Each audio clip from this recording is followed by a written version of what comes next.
Christine, being here at Hippocrates, it seems like it's been somewhat easy to do it here, but it seems like if I tried to do this and I had like a high-stress job, lived in a high-stress environment, and coming off a normal American diet, it might be kind of tough. Is that true, or what do you think about that? Well, I think it can be. It really depends on the individual.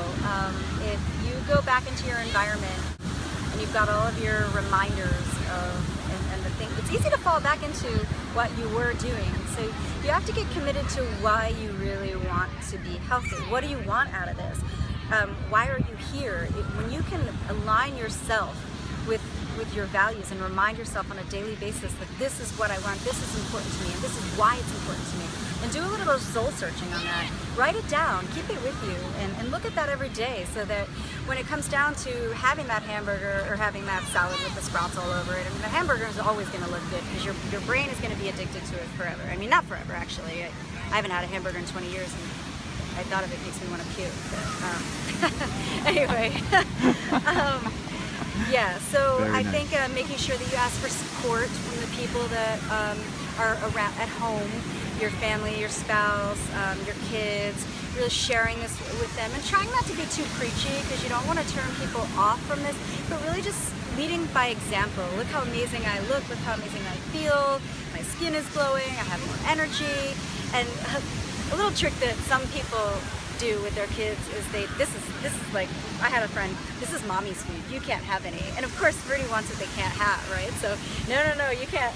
So make them be curious about what you're doing by kind of hiding what you're doing. That's just a little way that you could go about that. But really it's about getting committed to why it is that you want what you want, reminding yourself on a daily basis, and trying to not put yourself in environments where you're going to have reminders of your habits and your addictions all the time. Now, we do eat under stress, so making sure that you adapt some sort of stress management techniques. If you have to take a meditation class, or maybe reading a spiritual book, or getting into some sort of yoga or Tai Chi or Qigong or something like that, you need to be able to step out of your fast-paced, stressed-out life. Or even if it's just moments throughout the day. One thing that I do, and that I recommend that a lot of my executive people who have a lot of stress in their life do, is to maybe a few times during the day, especially right when you're having a craving to go eat something that definitely, some chocolate or some chips or whatever you might have gone to in the past when you were stressed out, turn your chair around if you're looking at a computer screen and shut your eyes and just do 3 really deep, slow in and out breaths. Stand up, touch your toes, twist around, shake, jump up and down. If you feel funny doing that, if you work in a public environment and you don't want people like, what are they doing? Go into the stairwell at your office. Go walk up and down the stairs. Just get away from whatever it is that you're doing, because that's why we go to food. We want to get away. Why do you think Starbucks is so popular? People get a moment to get out of their office and go down wherever they need to go get their Starbucks. It used to be cigarettes for people. I mean, you could go outside and tell everybody, I'm going to take a cigarette break, I'll be back in 5 minutes. And everybody's like, okay, I'll see you in 5. You know, nowadays people would be like, well, that's gross. And secondly, like if you were like, I'm going to go stand outside and do some deep breathing for 5 minutes, they'd be like, oh no, you're not. You're going to get your ass back into your office. And I need this on my desk by whatever time. And so really, what does a person who smokes do? They stand outside and breathe. They have something and exhale. And they do that till that cancer stick is gone. Why can't we do that? That's true.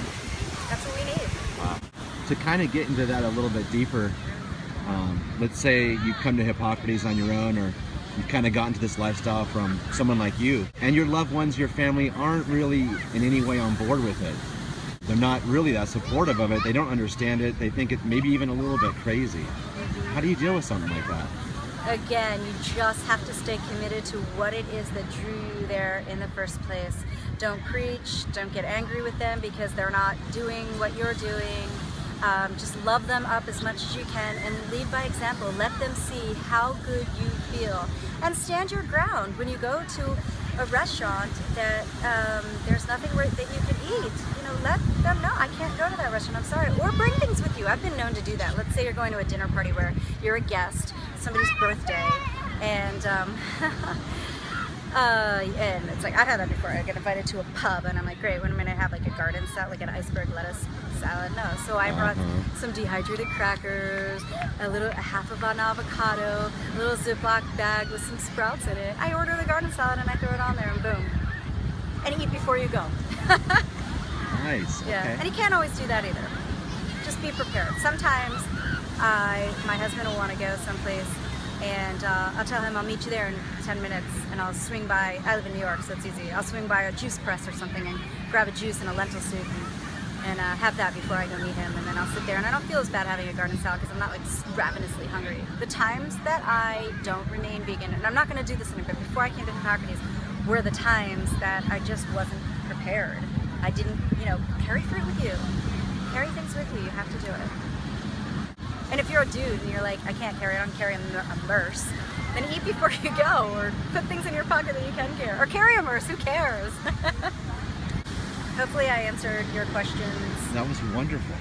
And if you have any questions watching, please, in the comments below, let me know what's on your mind because I'd love to make a video for you.